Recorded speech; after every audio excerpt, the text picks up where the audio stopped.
Cook and read with Jahnavi या चॅनलमध्ये परत एकदा सगळ्यांचं खूप स्वागत। आज आपण बघणार आहोत शेवयाची खीर, ज्याच्यामध्ये आपण गुळाचा वापर करून ही शेवयाची खीर करणार आहोत। शेवयाची खीर म्हटलं की त्याच्यामध्ये साखरेचाच वापर अधिक प्रमाणात केला जातो, परंतु आपण इथे ऑर्गॅनिक गूळ वापरून शेवयाची खीर तयार करणार आहोत।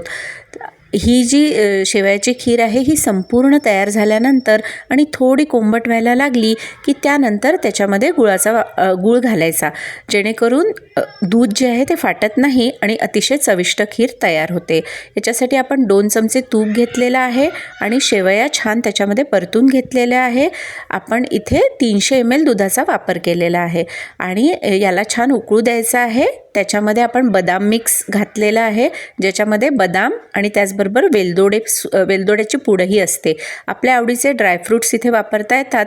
इथे मी काजू वापरलेले आहे, त्याचबरोबर पिस्ता आणि बेदाण्यांचा वापर केलेला आहे आणि जवळजवळ 20 ते 25 मिनिटं या खिरीला आपण छानपैकी शिजवलं आहे आणि अशी आपली एकदम टेस्टी आणि गूळ घालून शेवयाची खीर होते तयार। याच्यामध्ये गूळ असल्यामुळे ही खीर स्वादिष्ट तर लागतेच आणि त्याच्याबरोबर त्याची पौष्टिकतासुद्धा वाढते। अशाच नवनवीन रेसिपींसाठी माझ्या चॅनलला सबस्क्राईब करायला विसरू नका।